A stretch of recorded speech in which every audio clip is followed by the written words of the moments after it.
तो आज हम दुर्गा सप्तशती के तीसरे चरित्र में प्रवेश कर रहे हैं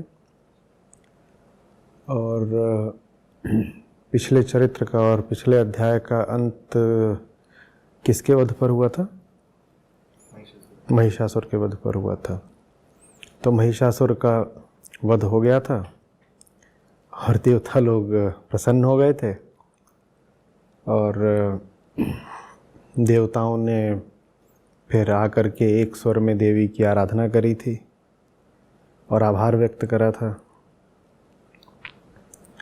और देवी ने पूछा था क्या चाहिए भाई? तो उन्होंने कहा था अभी तो जो कुछ चाहिए था वो मिल ही गया। हाँ, इतना ज़रूर दे दीजिए कि आगे कभी आपकी आवश्यकता पड़ेगी, आपको स्मरण करेंगे तो आप सहायता अवश्य करेंगी। तो देवी ने कहा था ठीक, तथास्तु।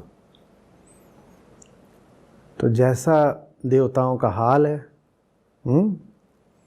जैसा देवत्व का चलन है, बहुत दिन तक देवताओं का सुख चैन और स्वर्ग चला नहीं। उनको फिर से आ गए दूसरे दैत्य सताने और इस बार देवताओं ने अपना राजपाट और अधिकार किनके हाथों खोया? तीसरे अध्याय के जो केंद्रीय दैत्य हैं, अधर्म की जो केंद्रीय सत्ता है, उसका नाम है शुंभ और निशुंभ। बड़ा विस्तृत चरित्र है ये, तीसरा चरित्र। अभी मैंने तीसरा अध्याय बोल दिया था और 5वें अध्याय से लेकर 13वें तक जाता है। तो इसमें शुंभ निशुंभ के अतिरिक्त और न जाने कितने उपद्रवी दैत्यों राक्षसों का उल्लेख आएगा। जहाँ संभव होगा हम उनकी चर्चा कर देंगे, पर सबकी बात करना बहुत आवश्यक नहीं है। सप्तशती की जो केंद्रीय विषय वस्तु है, हम उस पर ज़्यादा ध्यान देंगे। तो पहली बात तो ये कि अभी अभी तो देवताओं को अभय किया गया था महिषासुर से। ये फिर क्यों हो गया कि वो अपना राजपाट गवा बैठे? ये पहला विचारणीय प्रश्न है। क्यों हो गया बताओ? ये शायद जैसे आपने कल समझाया था कि जो माया है उनका बुद्धि पे प्रभाव जो होता है वो वैसा भी हो सकता है कि आप उनके आगे नमित हो जाएं, और दूसरा ये भी होता है कि आप उस भाव में इस तरह बैठ जाते हैं कि आप थोड़े अहंकारी हो जाते हैं, आपको लगता है कि आप ही आखिरी सत्ता है। तो शायद इसी जुगत में कि सनातन बोध ने न देवत्व को आखिरी माना, सुख को माना ही नहीं, न स्वर्ग को माना। देवता बस एक अर्थ में बेहतर हैं दानवों से, एक ही अर्थ में बेहतर हैं, अन्यथा देवों और दानवों में समानताएं ही ज़्यादा हैं। किस अर्थ में बेहतर है? कि देवता जब पीटे जाते हैं, अपना वैभव और ऐश्वर्य गंवाते हैं, तो फिर सीधे जा कर के श्री हरि के चरणों में लौट जाते हैं। दानव ऐसा नहीं करते। हालांकि दानवों ने भी तप करा है और कभी शिव की कभी विष्णु की भक्ति करी है, इसके बहुत उल्लेख आते हैं। लेकिन फिर भी देवों की आस्था ज़्यादा है ब्रह्मा विष्णु महेश त्रिपुटी में। बस यही अंतर है दोनों में, अन्यथा ये दोनों ही अपनी अपनी सीमाओं में और अपने अपने गुणों में बंधे हुए हैं। और जो कुछ भी गुणों में आबद्ध होगा उसका कभी ना कभी अंत आएगा, वो सीमित होगा। प्रकृति में सब कुछ सीमित है। देवता भी प्रकृति के भीतर हैं और दानव भी प्रकृति के भीतर हैं। ठीक वैसे जैसे दानवों का राज सदा नहीं चल सकता, वैसे ही देवों का भी नहीं चल सकता। और इसीलिए मैं कह रहा था कि सनातन में देवत्व तो आखिरी बात नहीं है, दैवीयता और दानवीयता दोनों से मुक्ति आखिरी बात है। स्वर्ग सबसे ऊंची चीज नहीं है, स्वर्ग से भी जो पार निकल गया, जो स्वर्ग और भोग की आकांक्षा से भी मुक्त हो गया, वो सबसे उत्तम है। तो देवता चूंकि प्रकृति की व्यवस्था के अंतर्गत ही हैं, इसीलिए उनमें भी वो सब गुण दोष हैं जो प्रकृति में पाए जाते हैं कहीं भी अन्यथा।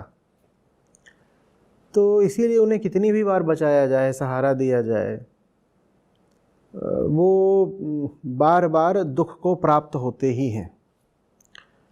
जो कोई स्वर्ग का सुख भोगेगा उसे कालचक्र में दुख और पराजय और यातना ये भी भोगने ही पड़ेंगे, और वही चीज़ देवताओं के साथ भी होती है बार बार।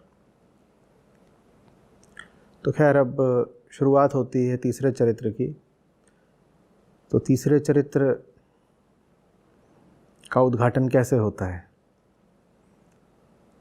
पर्दा उठता है और हम पाते हैं कि देवता लोग सब पहुँचे हुए हैं हिमालय पर, और वहाँ गंगा किनारे देवता लोग देवी की स्तुति और स्मरण कर रहे हैं।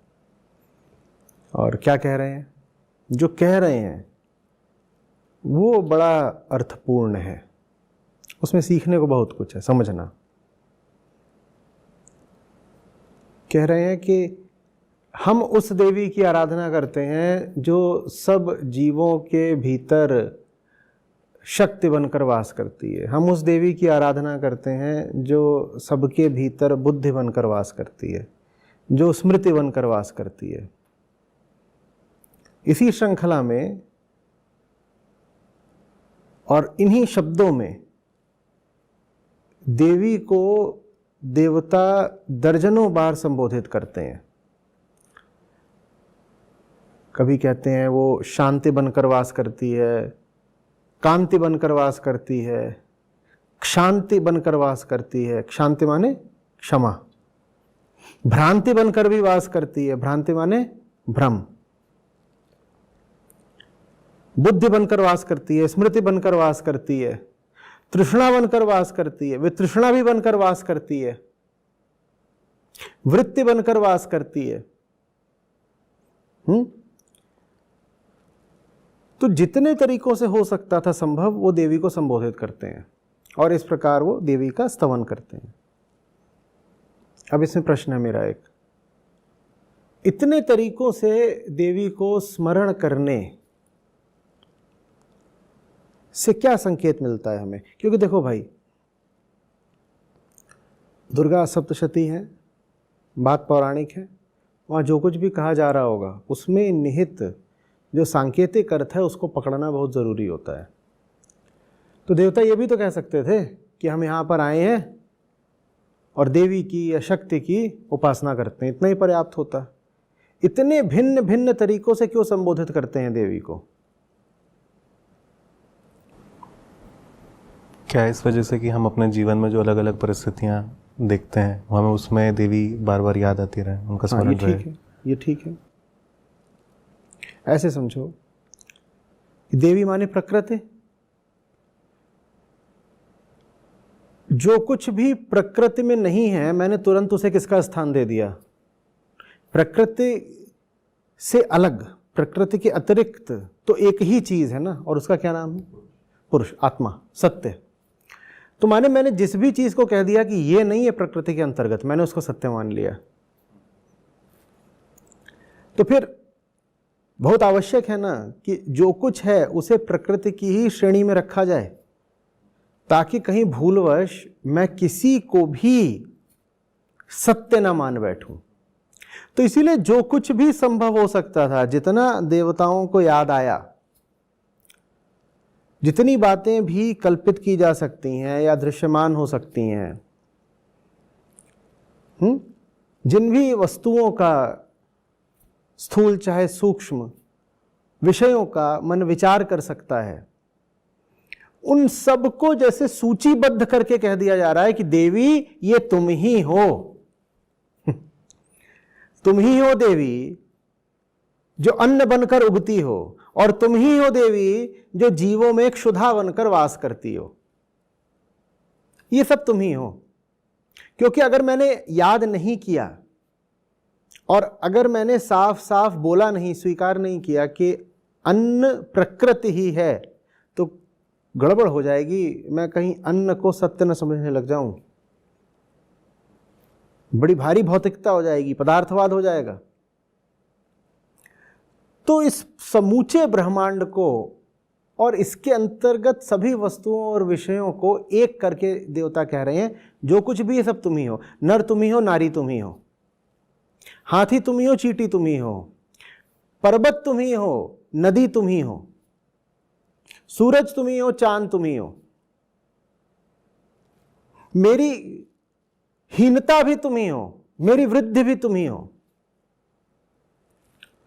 तुम ही स्मरण कराती हो, तुम ही भुला देती हो। जो कुछ भी हो रहा है देवी, वो तुम ही तुम हो, तुम्हारे अतिरिक्त तो कुछ नहीं है। ये बड़ी ऊंची बात है। ऊंची बात इसलिए क्योंकि अगर तुम इस पूरे जगत को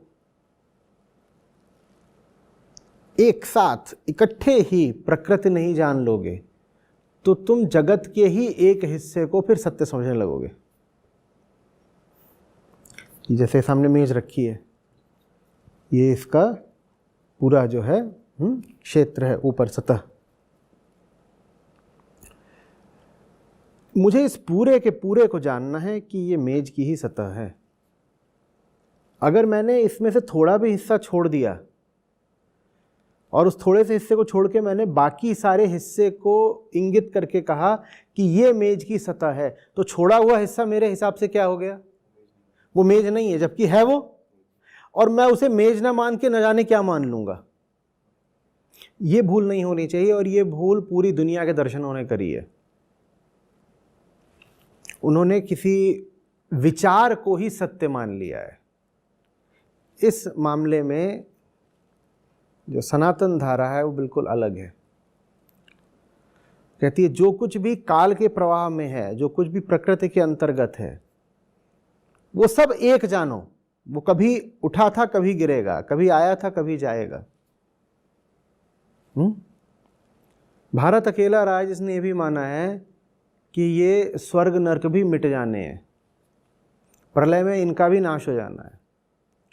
ये जो सब देवता घूम रहे हैं, इनकी भी मृत्यु होनी है। ये भी कोई अजर अमर नहीं है, एक दिन ये भी नहीं रहेंगे। ये कह करके हमने बड़ी परिपक्वता दर्शाई है।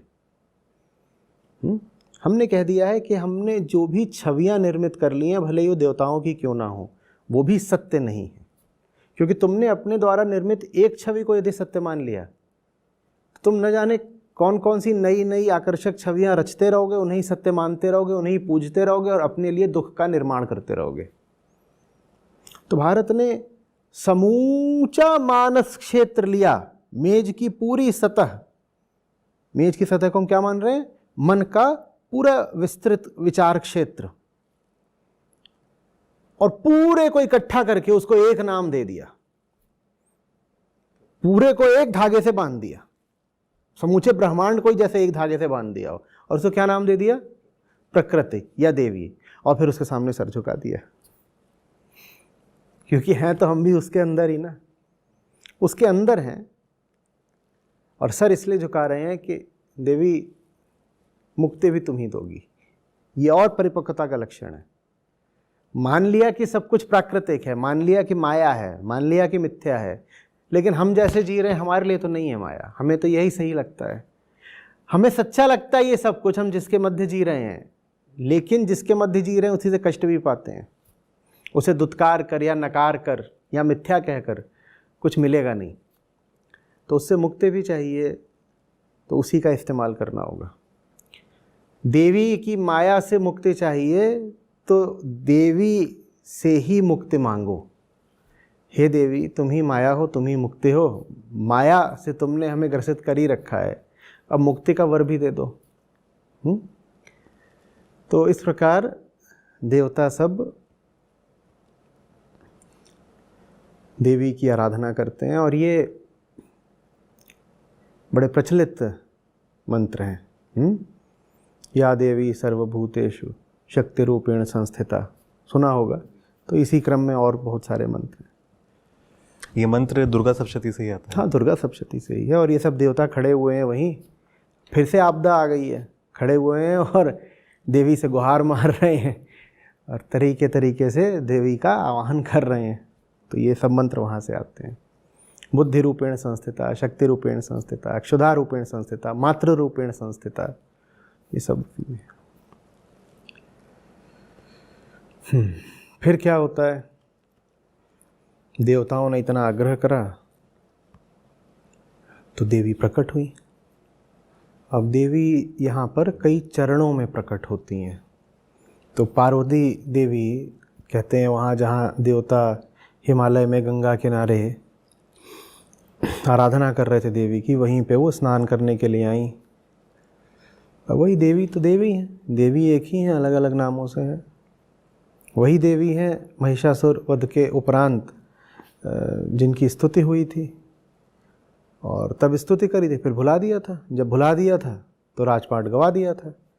तो देवी आई और देखा कि अब ये फिर समय और मुसीबत के मारे खड़े होकर के मुझे याद कर रहे हैं।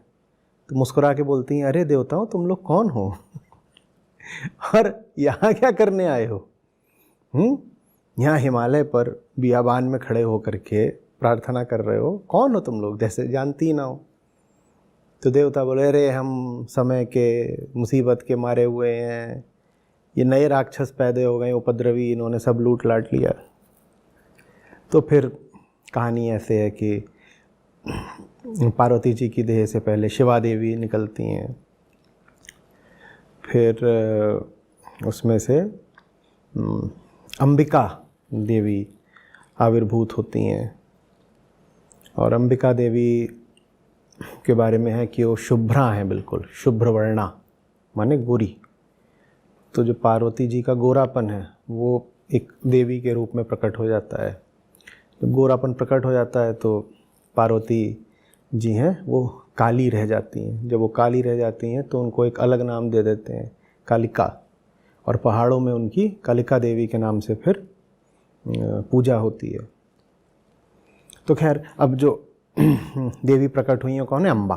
और अम्बा देवी कैसी हैं? शुभ्रा और अपूर्व सुंदरी। और वही विचरण करने लग गई पहाड़ों में। देवी एक ही हैं, ये बस अलग अलग नामों से उनका संबोधन है। ये जो तीसरा चरित्र है ये महा सरस्वती जी माने देवी का जो सतोगुणी रूप है उसको समर्पित है। तो अम्बा देवी वहाँ विचरण करने लग गई। तो शुंभ निशुंभ नाम के अभी ये जो दो भाई हैं दैत्य, अब इनका उपद्रव चल रहा है आजकल। वही महिषासुर के वंशज हैं। तो बाप दादा मारे गए, लेकिन जो उपद्रव है वो नहीं मारा गया। बीज बचा रहा उपद्रव का, उस बीज से ये दोनों पैदा हो गए हैं। तो अब इनके दो घूम रहे हैं, सेवक भृत्य, और यथा राजा तथा प्रजा।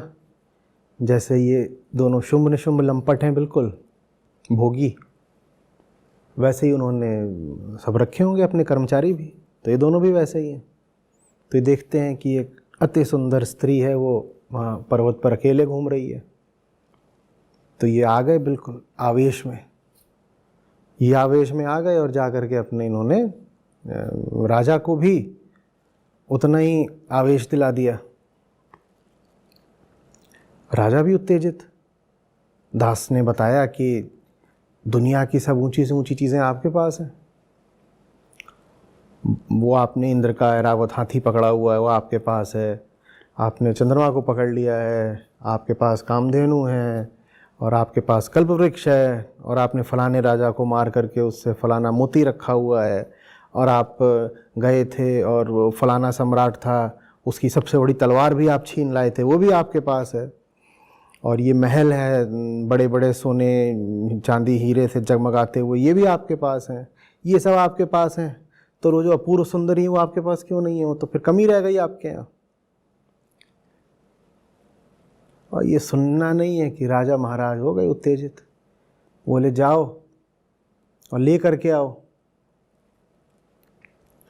क्या ना हमने बुलाया है। दोनों ने सोचा कि भाई जैसे ही बताएंगे कोई आम स्त्री है कि राजा तुम्हें बुला रहे हैं अपने यहाँ, तो बिल्कुल गदगद हो जाएगी और प्रसन्न होकर के खुद ही चली आएगी। इन्होंने जाके जैसे ही बताया कि बुला रहे हैं तो बोली अरे वाह, ये तो मेरे सौभाग्य की बात है कि मुझे इन दोनों जैसे प्रतापी योद्धाओं ने याद किया, लेकिन मैं क्या करूं, मैं तो अल्पज्ञ हूं, आधी बुद्धि की हूं।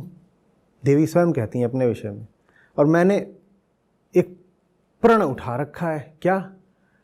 बोले यही कि जो मुझे युद्ध में हरा देगा मैं तो उसी को पति स्वीकार करूंगी। तो दूतों को क्रोध आ गया, बोले अरे इतने बड़े प्रतापी योद्धा जिन्होंने स्वर्ग नरक और सारे लोक जीत रखे हैं, ये तुझसे युद्ध करने आएंगे? अभी बताते हैं। और ये गए वहाँ पर, वहाँ बताया। अब कहानी अब चल रही है कहानी। तो उनको दैत्यों को गुस्सा आ गया। उन्होंने अपना एक छोटा मोटा पहले कोई योद्धा भेजा कि भाई नारी है, उसको क्या, कोई छोटा मोटा भी ऐसे ही पकड़ के खींच लाएगा। तो कहते हैं कि आए तो देवी ने बस का स्वर करा जोर से, वो इतने में ही मर गया।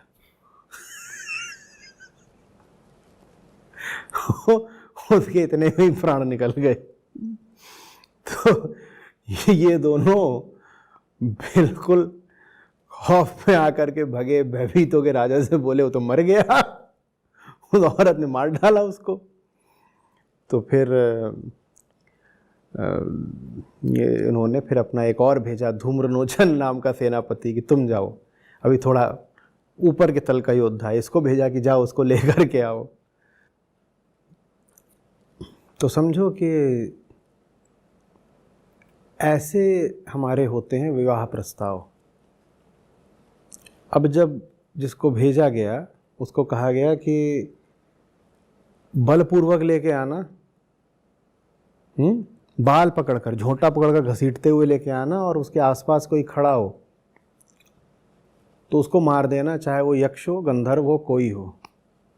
हम कौन हैं जिन्होंने इंद्र को जीत लिया है, त्रिभुवन को जीत लिया है, और हमारे प्रस्ताव को वो एक साधारण सी नारी ठुकरा रही है? हम नहीं मानते।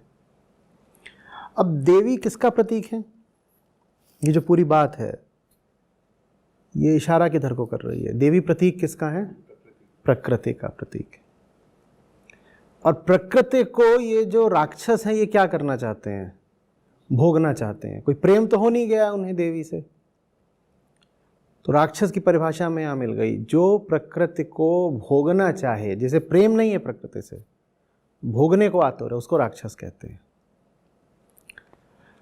और यही नहीं, जो प्रकृति को बचाने खड़ा होगा उसका विरोध करेंगे, उसको मार भी डालेंगे। तो साफ साफ कहते हैं कि इनको बचाने के लिए नर, देव, यक्ष, गंधर्व, किन्नर कोई खड़ा हो उसकी हत्या कर देना,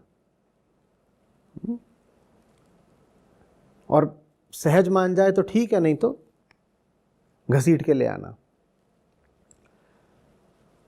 अज्ञानी के, अधर्मी के प्रेम प्रस्ताव ऐसे ही होते हैं। हम सब का, अधिकांश लोगों का प्रेम ऐसा ही होता है। उसमें मिठास तभी तक है जब तक स्वार्थ सिद्धि हो रही है। जो तुम चाह रहे हो वो सामने वाले से मिल गया तो प्रेम है, नहीं मिल रहा तो ज़बरदस्ती करेंगे, नहीं मिल रहा तो कटुता आ जाएगी, नहीं मिल रहा और अगर ताकत चला सकते हैं दूसरे पे तो ताकत चला देंगे। अक्सर हम पाते हैं कि संबंधों में एक प्रकार का संतुलन होता है, एक स्थायित्व होता है। कोई पक्ष दूसरे पर ज़बरदस्ती नहीं कर रहा होता, ताकत नहीं चला रहा होता। उसकी वजह ये नहीं होती कि दोनों में प्रेम है, उसकी वजह ये होती है कि दोनों में बल का संतुलन होता है। किसी के पास इतना बल होता ही नहीं है कि दूसरे पर चढ़ बैठे, और जब एक के पास इतना बल होता है कि दूसरे पर चढ़ बैठे तो वो वैसा ही व्यवहार करता है जैसा यहाँ पर शुंभ निशुंभ कर रहे हैं। जो कोई सत्य के सामने नमित नहीं है, जिस किसी में देवी माने प्रकृति के प्रति सद्भाव और आस्था नहीं है, वो राक्षस ही है ना। वो जी किस लिए रहा है? वो जी ही रहा है बस प्रकृति के दोहन और शोषण के लिए। जैसे कि हम हर आम आदमी आज जी रहा है। पिछली बार हमने कहा था आम आदमी ही तो महिषासुर है। कितने महिषासुर गिने? तब तो महिषासुर एक था जिससे आम जनता संतप्त थी। आज महिषासुर ने ऐसी घिनौनी और अकाट्य चाल चली है कि उसने हर आदमी को महिषासुर बना दिया है। महिषासुर कौन है? हम परिभाषा दोहरा रहे हैं तीसरी चौथी बार। जो कोई सत्य के सामने झुकता ना हो और शांति पाने के लिए प्रकृति का उत्पीड़न करता हो। क्योंकि शांति दो जगह से मिल सकती है, या तो सत्य के सामने झुक जाओ तो शांति मिल जाएगी, और अगर तुम्हें शांति सत्य से नहीं मिल रही तो तुम शांति कहाँ से लूटना चाहोगे? कि प्रकृति का भोग कर लें, ये नोच लें, खसोट लें, इससे हमें शांति मिल जाएगी। जो ऐसा करे वही तो राक्षस है। तो आज आम आदमी ही राक्षस है। समझ में आ रही? और इसीलिए इस दुनिया में प्रेम हमें दिखाई नहीं पड़ता। जो प्रेम हमें दिखाई भी पड़ता है वो उसी कोटि का होता है जैसा यहाँ पर अभी तुम पा रहे हो शुंभ निशुंभ का प्रेम प्रस्ताव। ये ऐसा प्रेम प्रस्ताव है इनका कि जाओ सेनापति, और सीधे सीधे माने तो ठीक है, नहीं तो घसीट के ले आओ। ये प्रेम करेंगे कि बलात्कार करेंगे? इनकी नीयत क्या है? ऐसे ही हर आम आदमी है। बस हमने अपने आप को धोखा दे रखा है। जो हमारे भीतर की पशुता है, दरिंदगी है, और जो हमारा भोगी और बलात्कारी मन है, उसको हमने ज़रा सम्मानीय और सुंदर आभूषण जैसे शब्द पहना दिए हैं। हमने झांसा देने वाली परिभाषाएं गढ़ ली हैं। हम प्यारे दिखाई देने वाले विशेषण ले आते हैं। हम वासना को स्नेह का नाम दे देते हैं। हम बंधन को कर्तव्य का नाम दे देते हैं। हम इंद्रियगत आकर्षण को प्रेम का नाम दे देते हैं। हम बल प्रयोग को प्रणय निवेदन का नाम दे देते हैं। हम खरीद फरोख्त को, लेन देन को, क्रय विक्रय को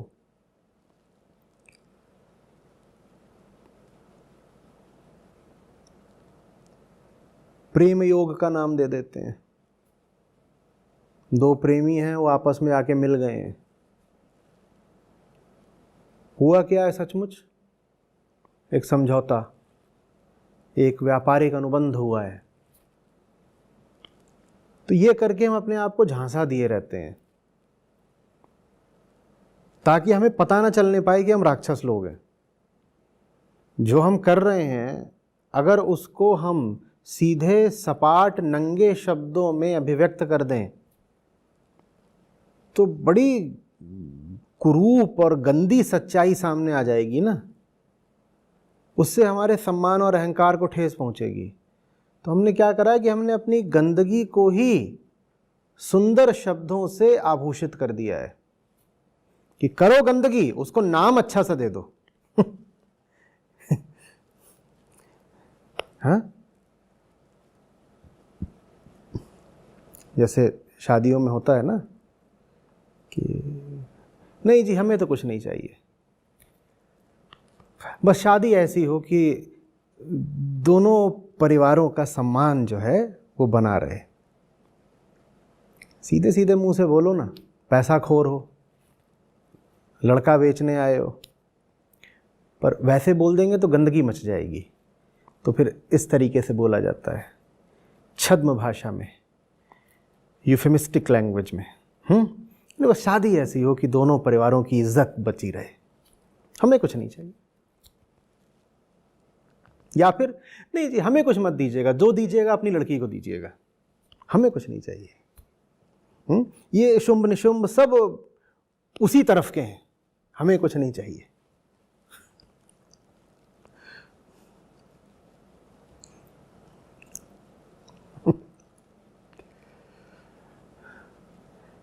जैसे ऋषियों ने उसी समय पर देख लिया हो कि भविष्य में भी क्या होने वाला है, क्योंकि ऊपर ऊपर से चीज़ें बदलती हैं, भीतर भीतर कहाँ कुछ बदलता है। शोषण की हमारी वृत्ति तब भी थी, आज भी है, जान रहे हो जी। मूर्ख हम तब भी थे, आज भी हैं। कुल मिला के जो चीज़ें हमें तब आकर्षित करती थी वही आज भी करती हैं, बस उनका स्वरूप, आकार, प्रकार, चेहरा बदल गया है, रंग रोगन बदल गया, नाम बदल गए हैं। भीतर ही भीतर न जगत बदला है न जीव बदला है। संसार भी वैसा ही है और अहंकार भी वैसा ही है। तो आज जो कुछ हो रहा है एक तरीके से पहले भी हो रहा था ना, जब पुराण रचे गए थे। तो उन्होंने फिर भविष्य भी नहीं देखा, उन्होंने बस वर्तमान देख लिया। जो वर्तमान को देख लेता है वो भविष्य दृष्टा हो जाता है। मजेदार बात निकली कि नहीं? जो स्वयं को समझने लगता है वो पूरी दुनिया को समझने लगता है, और जो वर्तमान को समझ लेता है वो भविष्य को भी जान जाता है। यही बात हम यहां पर पा रहे हैं।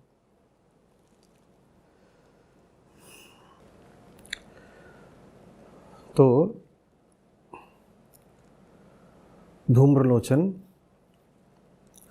अपने मालिकों की आज्ञा पर आता है और देवी के हाथों जान गंवाता है। अब इसके बाद शुंभ निशुंभ को बड़ा क्रोध, तो अपने चंडमुंड नाम के 2 बड़े नायक भेजते हैं, और न जाने कितने अन्य प्रकार के फिर दैत्यों असुरों के नाम आते हैं कि इस कुल के दैत्य जाएं, उस कुल के राक्षस जाएं, अपनी बड़ी बड़ी सेनाएं लेकर के जाएं। बहुत सारे नाम आते हैं, वो आप सप्तशती पढ़ोगे तो आपके सामने आएगा। जब हमने पिछले साल सप्तशती पर पूरे विस्तार से चर्चा करी थी, और फिर उस चर्चा पर हमने पुस्तक प्रकाशित करी थी और कोर्स भी है, तो उसमें हमने फिर एक एक श्लोक को लेकर के इन असुरों के नामों की और इनके सब विस्तारों की चर्चा करी है। अभी के लिए इतना ही पर्याप्त है कि चंडमुंड मारे जाते हैं, और चंडमुंड को मारने के कारण ही देवी का एक नाम है चामुंडा। ठीक है। इसके बाद बारी आती है रक्त बीज की। अब रक्त बीज आता है, ये जबरदस्त लड़ाका।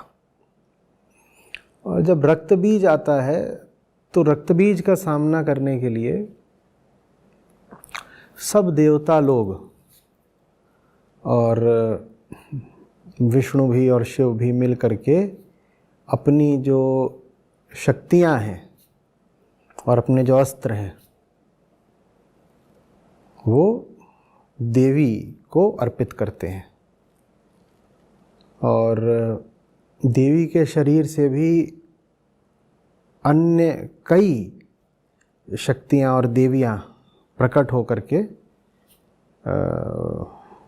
असुरों से युद्ध करना शुरू कर देती हैं, और बहुत सारे गण माने सैनिक मातृगण प्रकट हो जाते हैं, वो भी युद्ध करते हैं। और ये सब जो शक्तियाँ प्रकट होती हैं इनके भी सबके अलग अलग नाम बताए गए हैं। कौमारी शक्ति, शिवा, माहेश्वरी, ऐन्द्री। अब रक्तबीज आता है। रक्तबीज का जो किस्सा है वो सारगर्भित है, वहाँ बात कुछ गहरी है। रक्तबीज के बारे में क्या है कि उसको शक्ति प्राप्त थी या वरदान था उसको कि उसके खून की एक बूंद भी जहाँ गिरती है वहाँ से एक नया रक्तबीज माने एक नया राक्षस पैदा हो जाएगा। तो देवी की जो शक्तियाँ आई जाके रक्तबीज से भिड़ जाती हैं, और ऐन्द्री या शिवा कोई जा कर के उस पर प्रहार करती हैं, तो उसका शरीर कटता है, तो खून गिरता है और उसमें से और बहुत सारे रक्तबीज खड़े हो जाते हैं। अब जो है एक विशेष वृतांत आता है जिसका भारतीय लोकमानस पर बड़ा गहरा असर रहा है, छाप पड़ गई है बिल्कुल। काली देवी अब आविर्भूत होती हैं, अंबिका के ही शरीर से काली प्रकट होती हैं। और काली के जितने मंदिर होंगे वहाँ पर आपने देखा होगा उनके हाथ में क्या है, एक खप्पर है, ठीक, और उसमें रक्त है और वो रक्त पी रही हैं।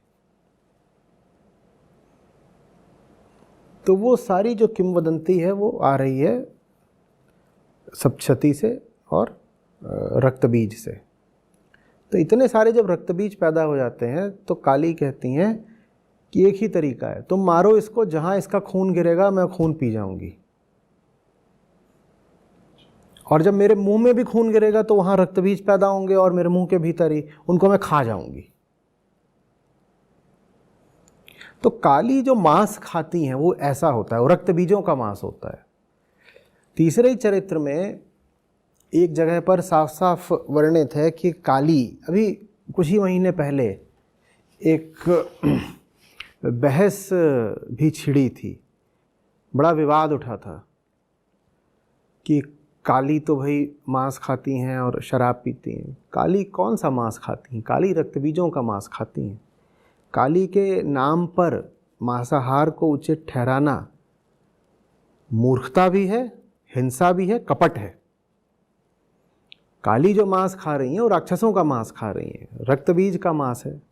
और काली जो मदिरा पी रही हैं, सप्तशती साफ साफ बताती है कि असुरों का रक्त ही मद है, असुरों का जो रक्त है वही मदिरा है। ये नहीं है कि वो बाजार से आके मदिरा पी रही हैं। अभी ये नौ दुर्गा के दिनों में शराब की बिक्री बहुत बढ़ जाती है, और ये जितने पीने के शौकीन हैं शायद ये अपने आप को यही तर्क देते होंगे कि जब माँ पीती हैं, काली माँ पीती हैं, तो हम क्यों नहीं पी सकते? अभी तो काली माँ के दिन चल रहे हैं। काली माँ पीती हैं असुरों का रक्त, और तुम हो कायर आदमी। और कायर क्या कर रहा है? वो अधर्मियों का, पापियों का रक्त तो पी नहीं सकता, तो वो काली के नाम पर शराब पी रहा है। और काली की पूजा करने वालों ने खूब करा है, काली के नाम पर मदिरा पी है।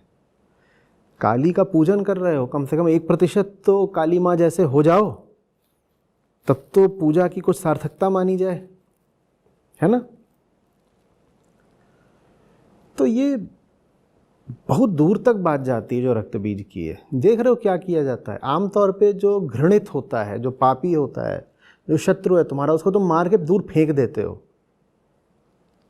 लेकिन भारतीय जनश्रुति में, और दोनों पौराणिक ही कहानियां हैं, दो बड़े सशक्त प्रतीक आते हैं जिन्होंने जो घृणित था, कुत्सित था, त्याज्य था, उसको मार के फेंक नहीं दिया, उसको अपने भीतर पी लिया। एक तो ये काली का वृत्त, जो रक्त बीज का रक्त सारा पी जाती हैं, और दूसरा महादेव शिव की बात, जो सागर मंथन के उपरांत जो हलाहल विष निकलता है, जिसको कोई कहीं रख नहीं पा रहा होता, जो इतना तीक्ष्ण होता है कि पूरी दुनिया को नष्ट करे दे रहा होता, उसको लेकर के अपने गले में बैठा लेते हैं, पी जाते हैं। तो ये बात बड़ी दूर तक जाती है। प्रतीक कई तलों वाला है, इसमें आप उघेड़ते चलेंगे तो एक के बाद एक बात खुलेगी। ये तो कोई भी कर सकता है कि जो बुरा था उसको दूर फेंक दिया, अच्छी बात है, ये करना भी चाहिए। बुरे को अनुमति दे दो कि बुरा तुम्हारे ऊपर छा जाए, तुम्हें भी बुरा बना दे वो, इससे अच्छा ये है कि बुराई को स्वयं से दूर फेंक दो। हम कहते हैं ना कि बुरी संगत से बचो, वो अच्छी बात है। लेकिन बुरी संगत से और बुराई से और पाप से निपटने का एक और बड़ा विरल, अद्भुत और सबसे ऊंचा तरीका होता है, जो सबके काम का नहीं होता। आम आदमी के लिए तो इतना ही पर्याप्त है कि बुराई से दूर हो जाए। जो उच्चतम है, जो श्रेष्ठतम है, जो सबसे सशक्त है, वो क्या करता है? वो बुराई को गले लगा लेता है। ये काम आम आदमी नहीं कर सकता। आम आदमी बुराई को गले लगाएगा तो बुराई आम आदमी को बुरा बना देगी। आम आदमी जहर पिएगा तो जहर उसे खा जाएगा। शिव जब विषपान करते हैं तो वो विष की विषता को समाप्त कर देते हैं। काली जब रक्तपान करती हैं तो नए रक्त बीज वो पैदा नहीं होने देती, वो पचा जाती हैं। भारत ने ये स्थिति भी जानी है कि तुम ऐसे भी हो सकते हो, और ऐसा तुम क्यों नहीं हो पा रहे? हो के दिखाओ ना, कि बुराई से भी तुम्हें दूर नहीं जाना पड़े, तुम बुराई को पचा जाओ, ऐसे हो जाओ। लेकिन ये जो उच्चतम आदर्श है ये सिर्फ बिरलों के लिए है। आम आदमी ये करने लग गया कि काली ने रक्त पिया था रक्त बीज का, तो हम भी रक्त पिएंगे, तो बड़ा उपद्रव हो जाएगा। ये आदर्श आम आदमी के लिए नहीं है, लेकिन फिर भी ये आदर्श महत्वपूर्ण है। अगर ये बस आपको सिद्धांत रूप में भी पता है तो भी इसका महत्व और लाभ है। आपको पता तो हो ना कि इस दुनिया में इतना कुछ भी घातक नहीं है कि आपको बचे बचे घूमना पड़ेगा। एक दिन यदि आप साधना करते रहें, आप ऐसी स्थिति पर आ सकते हैं जहाँ पर बड़े से बड़ा विष भी आपके ऊपर प्रभावहीन हो जाएगा, जहाँ पर बड़े से बड़ा राक्षस भी आपके भीतर जा कर के आपको मारेगा नहीं बल्कि पच जाएगा। और ऐसा क्यों नहीं हो सकते आप? तो बेवजह नहीं है ये बात कि रक्तबीज की कहानी इतनी प्रचलित हुई। पूरी सप्तशती से जो दो चार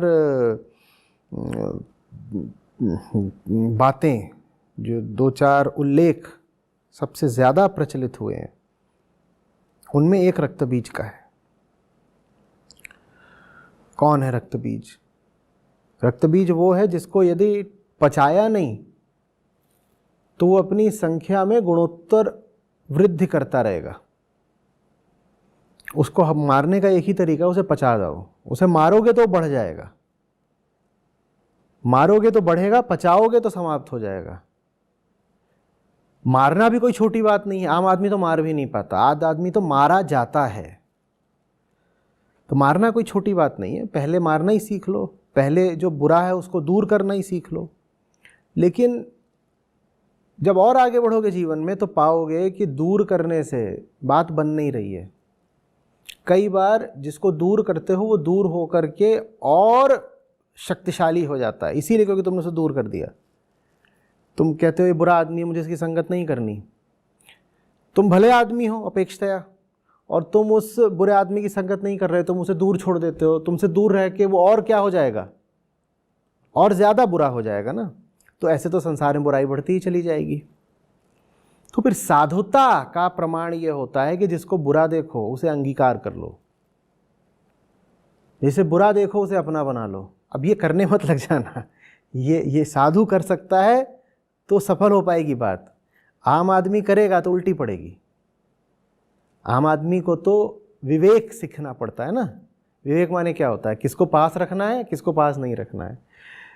लेकिन एक स्थिति आती है साधुता की या ऊंचाई की या शुद्धता की आंतरिक, जब विवेक की आवश्यकता नहीं रहती। जब आप कहते हो कम एज यू आर, ये सुना है ना? कि ये वैसे है सूफियों के यहाँ से कि एक होता है जिसने जीवन भर शुद्धता का बड़ा अभ्यास करा होता है। वो कहता है कि जीवन भर उसने यही कहा होता है कि जो सुपात्र होंगे और जो ऊंचे लोग होंगे मैं तो सिर्फ उनसे बात करूंगा, शिक्षा भी मैं उन्हीं को दूंगा। फिर उसकी मृत्यु की घड़ी आ जाती है, अब मरना है। तो मरने से बस थोड़ी देर पहले वो उठता है अपनी मृत्युशैया से और बाजार में आ जाता है और बोलता है जो हो जैसा है आओ, सब आओ, सबसे बात करूंगा। तो एक चोर आ जाता है उसके पास, एक जुआरी आ जाता है उसके पास, क्योंकि यही लोग खाली होते हैं। आप सड़क पे जाके बुलाओगे जो जहाँ है आ जाओ, तो जो लोग काम धंधों में लगे होंगे, दफ्तरों में होंगे, कुछ कर रहे होंगे, वो तो आ नहीं जाएंगे, यही आ जाएंगे जो अपना मवाली घूम रहे हैं, बेरोज़गार, यही अपना। तो इसी तरह के लोग सब इकट्ठा हो जाते हैं और वो ऐसों को ही ज्ञान दे करके बिल्कुल प्रकाशित कर देता है। ये लेकिन अंतिम बात है, ये मौत से बिल्कुल पहले की बात है, माने मुक्ति की दशा की बात है ये। तो ये चीज़ मुक्त को ही शोभा देती है कि वो फिर पचा ही जाए, पचा ही जाए। वहाँ तक आना चाहिए सबको। हर आदमी अगर गंदगी से बचता रहेगा तो जगत बहुत गंदा हो जाएगा।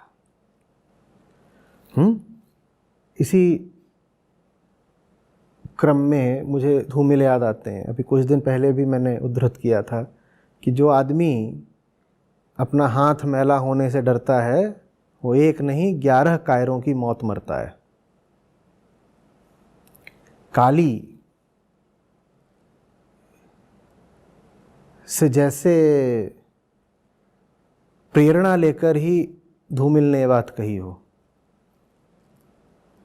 अपनी ओर से वो धार्मिक आदमी नहीं थे, लेकिन ये जो बात कह रहे हैं वो ये बात है तो बड़ी धार्मिक ही, धर्म की ऊंचाइयों की बात है ये बिल्कुल।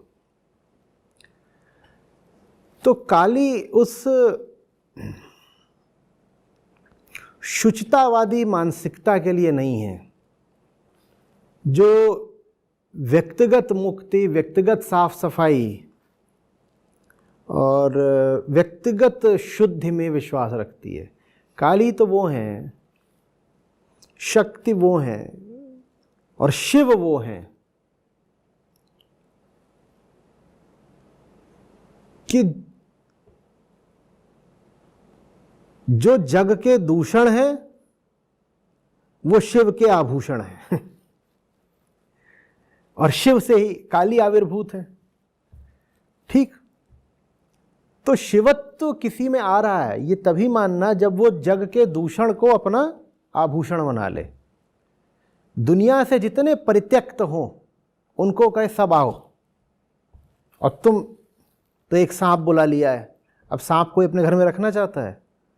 सांप किसी के यहाँ निकले तो क्या कराता है? अरे अरे अरे आइए महाराज, आइए रसोई में आइए, खाइए पीजिए, फिर बिस्तर पे भी राजिए, सोएंगे, क्या करेंगे बताइए? पंखा तेज कर दें आपके लिए, कंबल ओढ़ेंगे? ऐसे होता है? सांप दिखते ही धार्मिक से धार्मिक आदमी क्या करेगा? भगाओ। तो सांप वो है जिसको सब भगाना चाहते हैं, भले ही आप उसको धार्मिक स्थान देते हो और पूजा भी कर लेते हो, लेकिन घर से तो भगा ही देते हैं। सांप को शिव ने यहां बैठा रखा है, राख मल रखी है और महल में नहीं है, वहां जा करके सुनसान बियाबान में बैठ गए पहाड़ के ऊपर।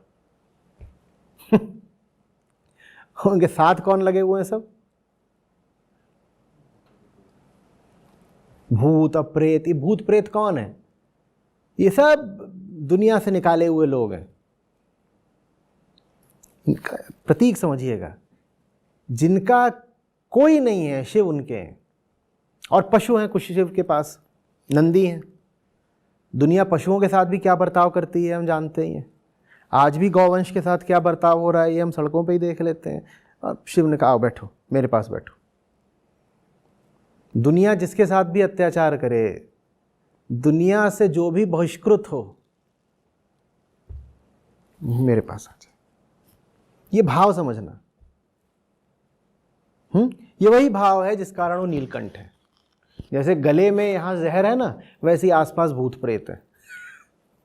न तुम जहर पी सकते हो न तुम भूत प्रेत। अब भूत प्रेत का मतलब ये नहीं कि भूत प्रेत होते हैं और वहाँ भूत प्रेत बैठे हुए हैं। भूत प्रेत भी प्रतीक हैं। किस बात के? कि जो हर जगह बुरे माने जाते हैं, जो जहाँ मिल जाए वहाँ उन्हें डंडा लेके भगाया ही जाएगा, जिनसे पूरी दुनिया डरती है। शिव उनको अपना साथी, अनुचर, दास, गण बनाए हुए हैं। बात आ रही समझ में ना? और दुनिया जिन चीज़ों को महत्व देती है शिव के लिए महत्वहीन है। क्या करें, वहाँ बैठे हुए हैं। आसन तक ठीक से नहीं है, पत्थरों पर बैठे हैं। और महल तो छोड़ दो, साधारण घर तक नहीं है। कपड़ों के नाम पर क्या है? छाल।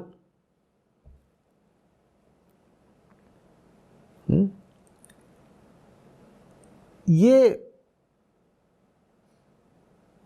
समष्टिगत हो जाने की पराकाष्ठा है। ये वैयक्तिक सत्ता का, व्यक्तिगत अहंकार का पूर्ण लोप है। मैं निर्विकल्प हो गया, जो कुछ है सब स्वीकार है, सर्वग्राह्य सर्व स्वीकार।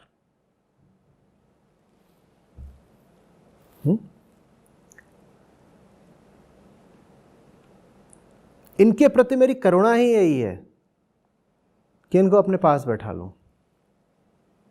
एक जगह पर सप्तशती कहती है, देवता जाकर के देवी से कह रहे हैं कि देवी हम जान गए, भी पिछले चरित्र में बात है ये, कि देवी हम जान गए हैं कि तुम ये जो राक्षसों को भी मारती हो, ये उनके प्रति करुणा के कारण ही मारती हो। तुम्हारे खड्ग से मारे जाकर के इनकी मृत्यु पवित्र हो जाती है और ये स्वर्ग को प्राप्त करते हैं। क्योंकि रक्तबीज को समाप्त न करो तो वो अपने लिए और मुसीबत ही तैयार करेगा ना। तो काली उसे समाप्त करती हैं अपने ही शरीर का हिस्सा बना करके। तेरा रक्त अब मेरा रक्त हो गया, तेरा शरीर अब मेरा शरीर हो गया, हम एक हो गए। इतना प्रेम होता है क्या किसी में आमतौर पर? तेरी सारी कुत्सा अब मेरी हो गई।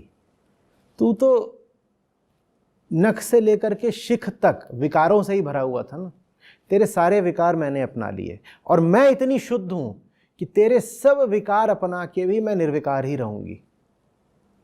तू पूरी तरह मेरा हो जा, तेरे सारे दोष मैं अपने आप में लिए लेती हूं। अब दूर से देखोगे तो लगेगा कि रक्तबीज का वध किया, लेकिन जिनके पास देखने के लिए भीतरी आंखें भी हैं उन्हें कुछ और भी दिखाई देता है। वो कहते हैं वध तो क्या ही किया, उसे पूरा स्वीकार कर लिया, उसे अपने में मिला लिया। अभी अपने मिलाना वैसे ही नहीं है जैसे शेर हिरण को अपने में मिला लेता है। तो कुतर्क मत करने लग जाना कि ऐसे तो शेर भी हिरण को इतना प्रेम करता है तो कहता है तेरा शरीर अब मेरा शरीर बन जाएगा। यहाँ बात बहुत अलग है, बात बिल्कुल दूसरी है। शेर को अपनी भूख शांत करनी है, काली अपनी भूख नहीं शांत कर रही। शेर प्रकृति के कारण वध कर रहा है, काली धर्म के लिए वध कर रही है। शेर बेहोश है, अचेतन है, वो प्रकृति द्वारा संचालित एक यंत्र भर है, वो इसलिए हिरण के पीछे दौड़ रहा है। काली चैतन्य है, वो इसलिए एक घोर युद्ध में संलग्न है। ठीक है, तो दोनों बातों में बड़ा अंतर है। तो ऐसे करके फिर रक्तबीज का भी वध होता है और उसके बाद आते हैं फिर अब लड़ाई के लिए कौन? स्वयं शुंभ निशुंभ। आचार्य जी, इससे पहले मेरे पास एक प्रश्न था। अभी तक जो पूरी चर्चा हुई है उसमें आपने बहुत खूबसूरती से जितने भी प्रतीक हैं वो किस तरह से हमारे जीवन में ही एक बदलाव आए उसकी ओर एक इशारा कर रहे हैं। पर आपने जैसे एक इसमें समुद्र मंथन की कहानी की बात करी, जहाँ पर एक प्रकरण ये भी आता है कि शिव जी हलाहल जो विष होता है उसको अपने गले में रख लेते हैं। कोई व्यक्ति यदि इसी जो चीज़ थी कि अपने गले में विष रख लिया, इसको यदि सांकेतिक ना समझकर इसका जीवन पे क्या प्रभाव पड़ना चाहिए उसको ना देखकर उसको इस तरह दिखाने लगे कि ऐसे उसके शरीर ने ही ये काम कर लिया कि उसने विष पी लिया है और उसके बाद उसे कुछ नहीं हो रहा है। नहीं, ये बात भौतिक और शारीरिक बिल्कुल नहीं है भाई। ये सारी घटनाएं मानस क्षेत्र में सांकेतिक है, इनको स्थूल मत बना दो। क्या बोलना चाह रहे हो कि शिव का शरीर विशेष है, उन्होंने कुछ साधना या योग करके अपना शरीर ऐसा बना लिया है कि उस पर विष का प्रभाव नहीं पड़ता? ये मूर्खतापूर्ण बात है। ये हमने एक बहुत ऊंचे प्रतीक को एक बहुत निचले स्थूल पार्थिव धरातल पर गिरा दिया। ये बात कोई भौतिक नहीं है कि मैं कल्पना कर पा रहा हूँ अनुमान से कि तुम क्या, कि शिव एक ऐसे प्रबल योगी हैं जिन पर विष का प्रभाव नहीं पड़ता। नहीं, ये बात नहीं है। बात शारीरिक थोड़ी ही है। शिव कोई शरीर है क्या? शिव कोई व्यक्ति है क्या? शिव सनातन बुद्धि का, सनातन बोध से उठा प्रबलतम प्रतीक हैं। शिव कोई जीव थोड़ी है हमारी तुम्हारी तरह की कि एक व्यक्ति है वो वहां कैलाश पर्वत पर विचरण कर रहा है। ये हम कैसी व्यर्थ की बात कर रहे हैं? ये अनादर है शिव का ऐसे बोलना। ऐसे नहीं बोलना चाहिए।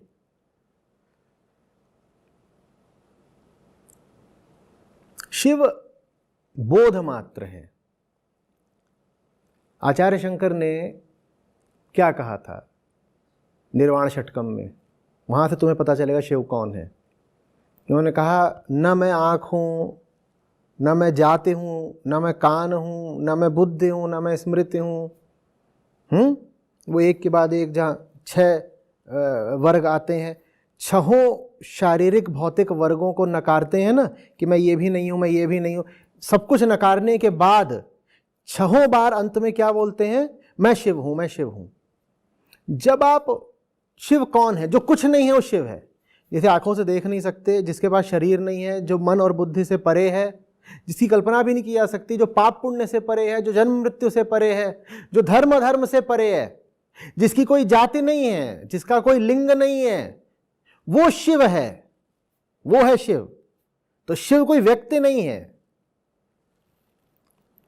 शिवत्व का अवमूल्यन मत करिए शिव को ऐसे मान करके कि जैसे कोई जीव ही शिव हो। हम आप जीव होते हैं, हम आप निचले तल के प्राणी हैं। शिव नहीं जीव हैं।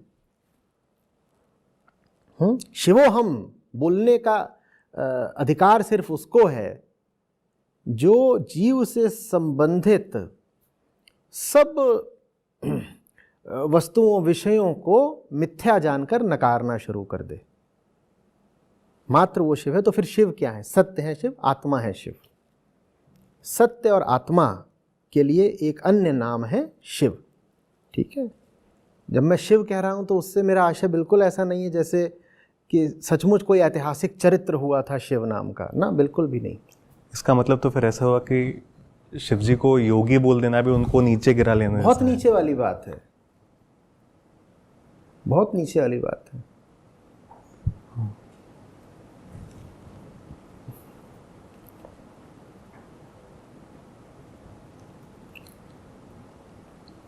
योग तो वो करता है ना जो वियोग में होता है। शिव योगस्थ हैं। योगस्थ बोल दो तो फिर भी ठीक है। आत्मा के लिए एक और नाम होता है योगस्थ, कि जिसके 2 टुकड़े नहीं है, जो युक्त है वो आत्मा है। वो तो फिर भी ठीक है। पर कहो कि योगी हैं और योग कर रहे हैं, ये तो बड़ी अभद्रता हो गई ऐसे कहना।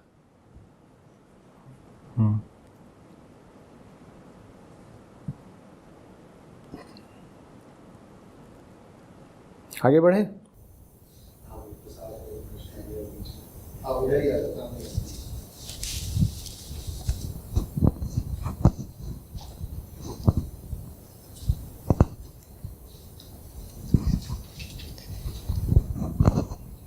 जैसे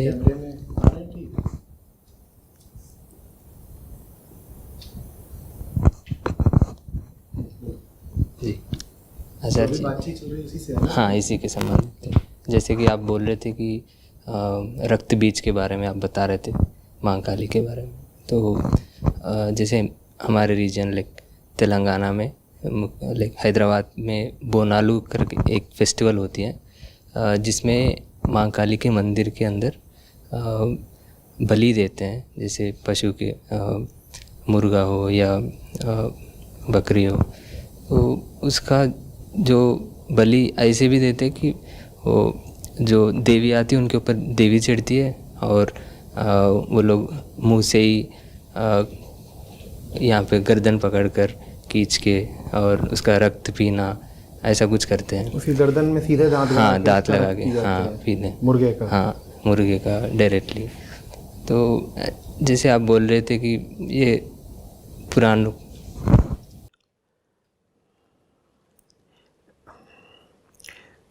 कुछ बातें ऐसी होती हैं ना जिनके सामने मैं अवाक रह जाता हूँ, मेरे पास कोई जवाब नहीं होता। एक स्तर की बात हो तो उस पर कुछ बोला भी जाए, अब ये जो तुम बता रहे हो इसका मैं जवाब क्या दूँ? कहाँ काली की गरिमा, काली जैसा सुंदर और गहरा प्रतीक, और कहाँ काली के नाम पर ये विभत्स क्रूरता। पहली बात तो ये बात कितनी क्रूर है और हिंसक है और असभ्य है। और दूसरी बात, इस बात से आप नाम किसका जोड़ रहे हैं? माँ काली का। ये अक्षम्य हो गया। प्रकृति का प्रतीक है काली, और आप प्रकृति के ही ये नन्हे मुन्ने बच्चों को ला करके जिंदा जीव की गर्दन में दांत गड़ा के उसका खून पी रहे हो और कह रहे हो इससे काली प्रसन्न हो जाएंगी, इससे काली प्रसन्न होंगी। मैं बड़ा प्रयास किया करता हूं कि संयत रहूं, पर ये एक चीज है जिसके सामने मुझे क्रोध आ ही जाता है। आप सिर्फ उस पर अत्याचार इसलिए कर पा रहे हो क्योंकि वो छोटा है और कमजोर है, ठीक? अभी दूसरे ग्रह से आपसे कहीं ज्यादा शक्ति संपन्न कोई एलियन आ जाए और वो भी जानवर जैसा ही दिखता हो, हमें तो अपने अलावा सब जानवर ही लगते हैं, हम ही हैं बस अकेले, और वो भी जानवर जैसा दिखता हो कोई एलियन आ जाए, उसमें शक्ति लेकिन बहुत ज्यादा और बुद्धि बहुत ज्यादा हो, तुम उसके साथ ये कर पाओगे? ये सब कुछ भी नहीं है, बस यही है कि जो कमजोर मिला उसको खा जाओ, जो कमजोर मिला उसे खा जाओ। जानवरों में जो कमजोर मिले उसको खा जाओ, इंसानों में जो कमजोर मिले उसको खा जाओ। उसका मांस नहीं खा सकते कमजोर इंसान का, तो उसका पूरा जीवन खा जाओ, तरह तरह से उसका शोषण करो। और कोड़ में खाज ये कि इस सब को धार्मिकता का नाम दे दो कि ये तो जी साहब धर्म में लिखा है इसलिए हम करते हैं। ये भी मत बोलो कि ये तुम्हारे भीतर का जानवर तुमसे करवा रहा है, ये सब तुम्हारी पाशविकता का उपद्रव है। इसके साथ क्यों काली का नाम जोड़ रहे हो? काली तो इस पूरे जगत की मां है, उनके बच्चों के साथ तुम ये दुराचार कर रहे हो। मां प्रसन्न होंगी इससे?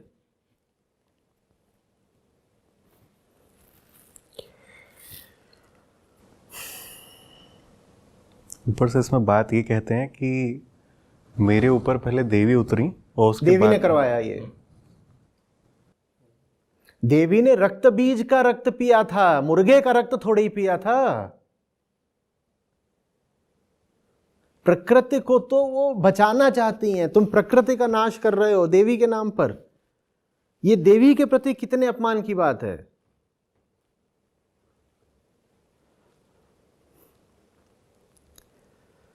कौन सा मंदिर बता रहे थे? बेगूसराय में ना? हाँ, बिहार में बेगूसराय में बिहार में बेगूसराय में बहुत पुराना मंदिर है,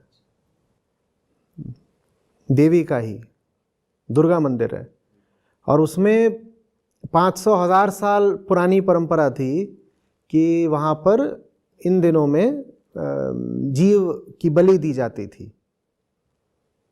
और इस साल हुआ है कि मंदिर के प्रबंधन ने तय करा है कि नहीं, फल, सब्जियां, गन्ना, इस तरह की कुछ चीज़ें हैं, ये हम अर्पित कर देंगे, ये बलि हो गई, जीव हत्या नहीं करेंगे। और ये बात और पहले भी हो चुकी है, इससे पहले भी बहुत सारे और मंदिर रहे हैं, बड़े मंदिर भी रहे हैं, जिन्होंने स्वीकारा है कि जीव हत्या करना, बलि देना पिछड़ेपन की, अज्ञान की, अहंकार की, क्रूरता की निशानी है। ऐसी कोई भी परंपरा चाहे कितनी भी प्राचीन या मान्य क्यों ना हो, त्याग करने योग्य है। तो उत्तराखंड में भी कुछ प्रमुख मंदिर रहे हैं जिनमें पहले बड़े जानवर भी कटते थे, उन्होंने कह दिया नहीं, यहाँ पर अब बलि नहीं चलेगी। और मैं समझता हूँ आने वाले समय में लगभग सभी मंदिरों में भारत के जहाँ अभी भी बलि जैसा दुष्कृत्य होता है, पशु बलि जैसा, वहाँ ये सब बंद हो जाएगा। देखो, सनातनी की एक खूबी ये होती है कि उसमें उदारता और विनम्रता होती है। तो उसको जब दिख जाता है ना कि वो कुछ गलत कर रहा है तो अड़ा नहीं रहता। कुछ विरोध उठेगा, अहंकार तो करता ही है ऐसा, उसकी गलती बताओ तो विरोध करता है, तो कुछ विरोध करेगा, कुछ समय तक अड़ा रहेगा, लेकिन फिर देर सवेर वो अपनी गलती मान लेता है। यही वजह है कि हिंदू धर्म में बहुत सारे सुधार कार्यक्रम संभव हो पाए और हिंदुओं ने उन सुधारों को स्वीकार भी कर लिया, भले ही वो शुरू में बड़े कड़वे लगे। राजा राम मोहन राय से शुरू करो तो राम मोहन राय, स्वामी दयानंद सरस्वती, स्वयं गांधी जी गांधी जयंती के उपलक्ष्य पर अभी कल ही थी गांधी जयंती, तो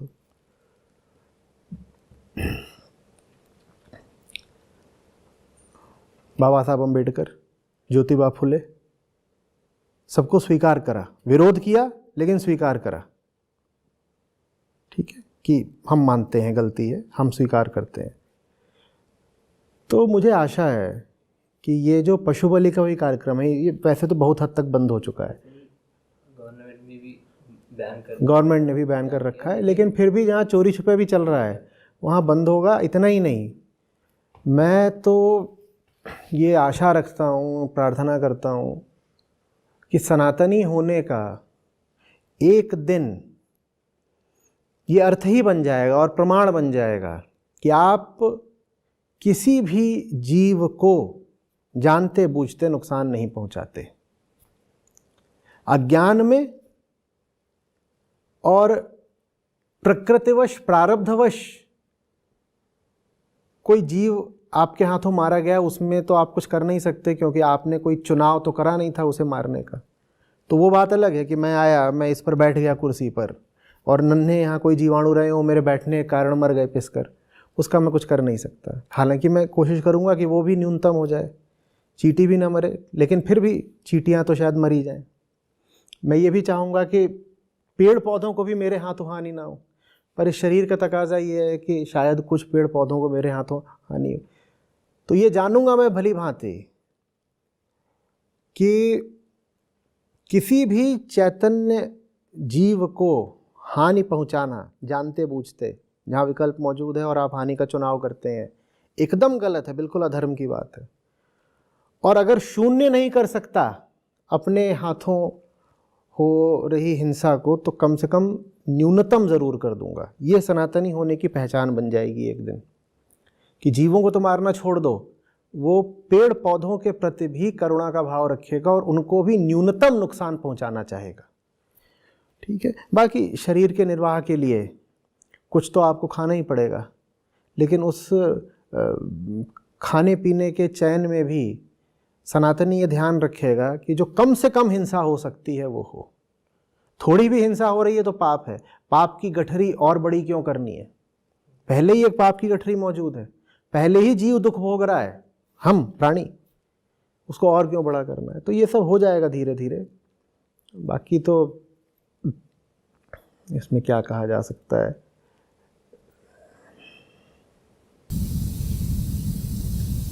तो फिर ये बलि क्या होता है दुर्गा सप्तशती के?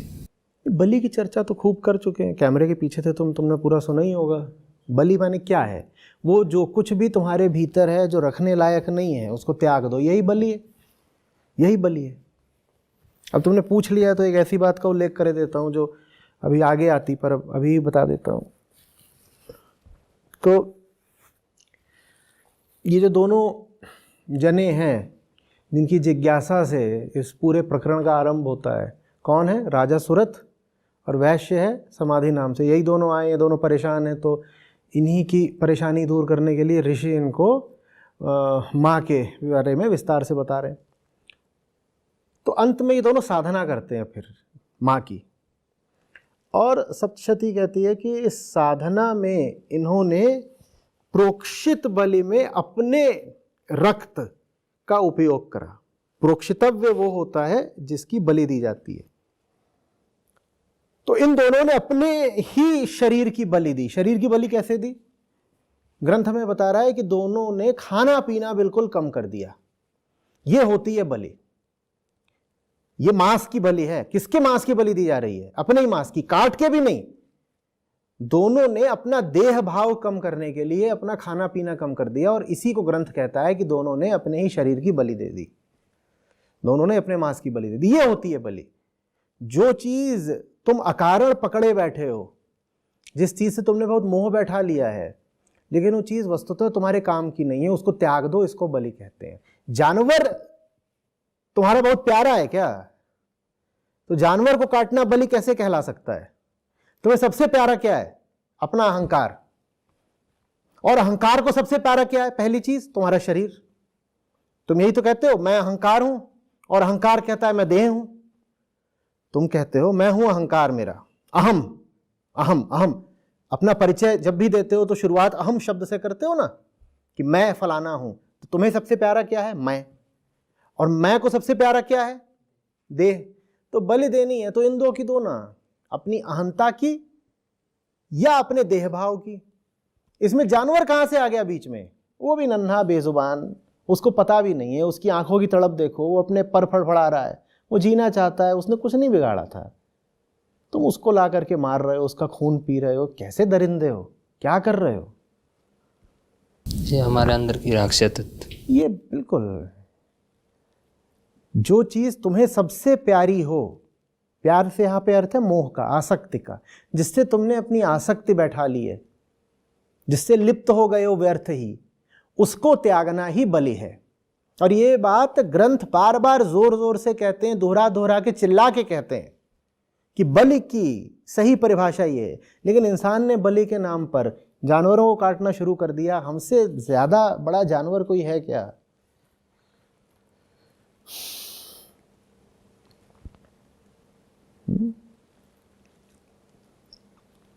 चलो ठीक है।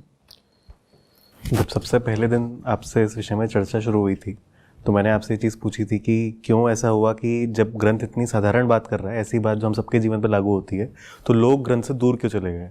तो शायद उसका एक जो वजह है वो ये भी है कि अगर ग्रंथ खुद ही बता रहा है कि बलि का ये अर्थ है कि जहाँ पर आप अपने ही शरीर को व्रत रखकर गला रहे हैं और वो एक तरह की बलि है, तो उससे आपका सामना ना हो तुम सके। जानते हो, बहुत सारे लोगों ने वैदिक ऋचाओं को उठा करके अब ये सिद्ध करने की कोशिश की है कि वेदों में भी तो मांसाहार का उल्लेख है।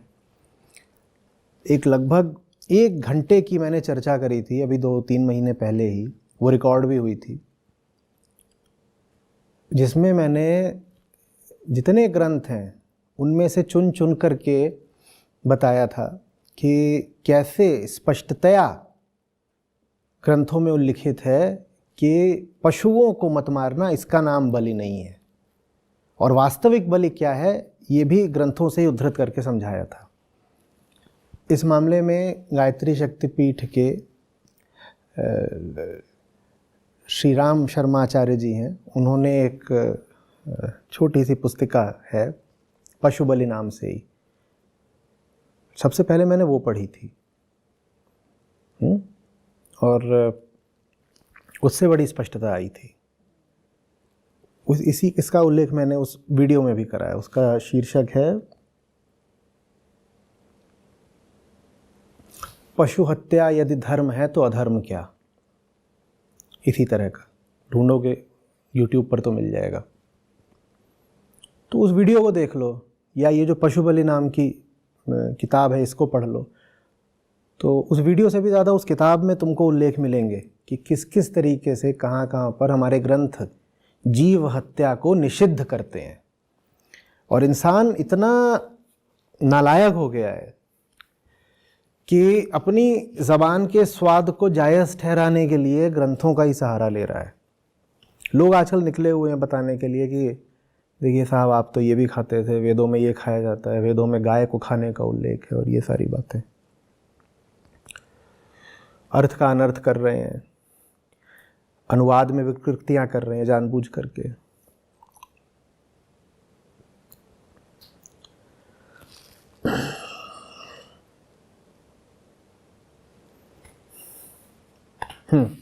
तो अब आगे बढ़ते हैं।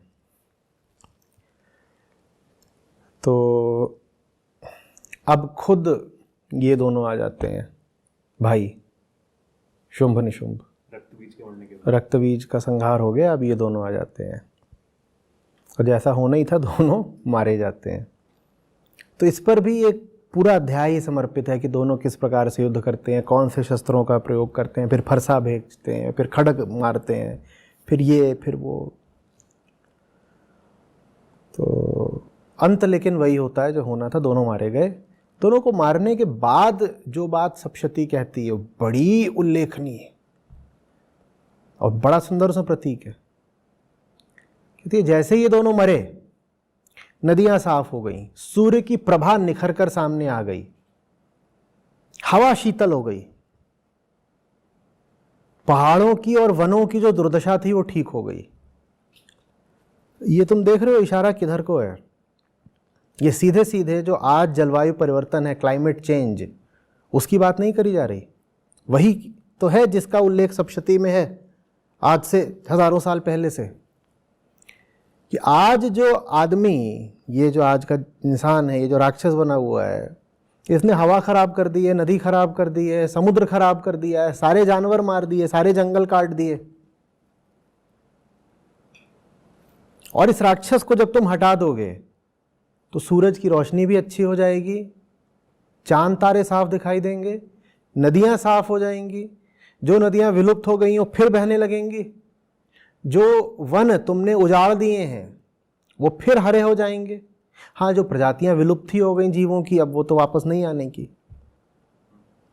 लेकिन देख रहे हो कि शुंभ निशुंभ क्या कर रहे थे? उनके जाने के बाद यदि प्रकृति ठीक हो गई तो माने वो दोनों राक्षस कर क्या रहे थे? वो प्रकृति ही तो बर्बाद कर रहे थे। तो राक्षस कौन है फिर? जो प्रकृति को बर्बाद करे। ये भी तो कह सकती थी ना कि ये दोनों राक्षस मर गए तो देवता हर्षित हो गए और दुनिया भर के जो मनुष्य थे उन्होंने बड़ा उत्सव मनाया। ये बात नहीं कहती है सप्तशती। सप्तशती कहती है ये दोनों मरे तो जंगल ठीक हो गए, जानवर ठीक हो गए, नदियां ठीक हो गई, पहाड़ ठीक हो गए, पहाड़ों के ऊपर जो बर्फ थी जो बर्बाद हो गई थी वो बर्फ ठीक हो गई, हवा ठीक हो गई, जो गंदगी प्रदूषण फैला हुआ था वो प्रदूषण मिट गया। जैसे आज जो हम पर्यावरण की क्षति कर रहे हैं वो ऋषियों ने बहुत पहले देख लिया हो। और जैसे राक्षस की पहचान ही यही हो कि वो पर्यावरण को बर्बाद करेगा। जो पर्यावरण को बर्बाद करे वही आज का राक्षस है। हम सब राक्षस हैं।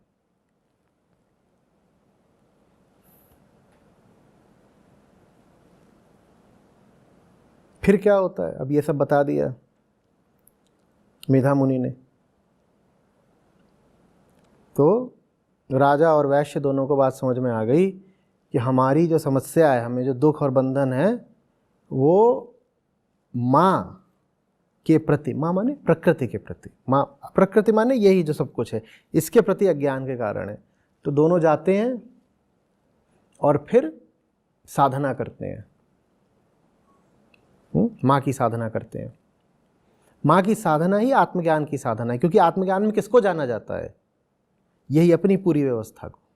आत्मज्ञान में आत्मा नहीं जानी जाती, आत्मा तो अज्ञेय होती है। तो माँ की साधना करते हैं। तो 3 वर्ष तक उनकी साधना चलती है। फिर उनसे कहा जाता है बताओ क्या चाहिए? माता कहती हैं। तो राजा को बात अभी पूरी समझ में आई नहीं है। वो बोलते हैं मेरा राज्य छिन गया, राज्य दिला दो वापस। जो चाहोगे मिलेगा, जो मुझसे जो मांगेगा मैं उसको वो दे देती हूँ। ये बात और किसने कही है? श्री कृष्ण। कृष्ण ने कही है। तो माँ भी यही कहती है, तुम जो मांग रहे हो मैं दे दूंगी। राजा को राज्य चाहिए, मिलेगा। वैश्य चतुर खिलाड़ी है। वैश्य को दुनियादारी ज़्यादा पता है, लेन देन में माहिर है ना। कौन सी ऊंची चीज़ है, किसका कितना दाम लगाना चाहिए जानते हैं। दुनियादारी में राजा से आगे हैं। वैश्य बोलते हैं नहीं भाई, दोबारा उसी दुनिया में दिल नहीं लगाना है, मैं अनासक्त हुआ, मुझे मुक्ति दो माँ, मुझे मुक्ति दो। अब माँ यहाँ क्या बोल रही है फिर समझना। जैसे एक के बाद हीरे मोती निकलते ही जा रहे हो, खान है बहुमूल्य प्रतीकों की दुर्गा सप्तशती।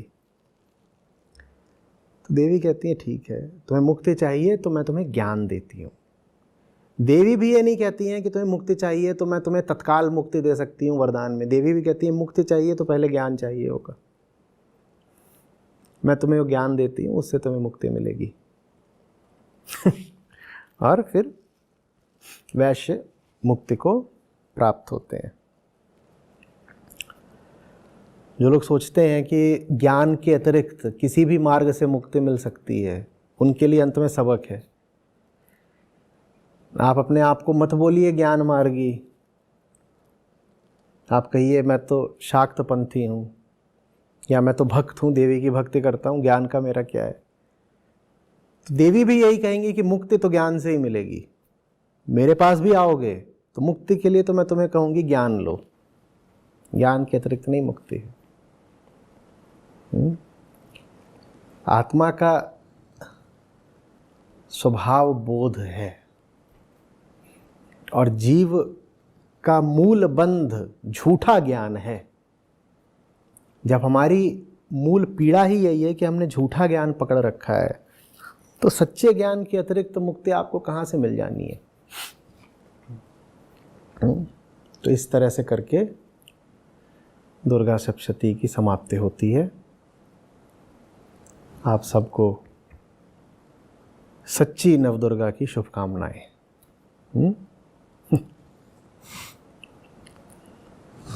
नमस्ते सर।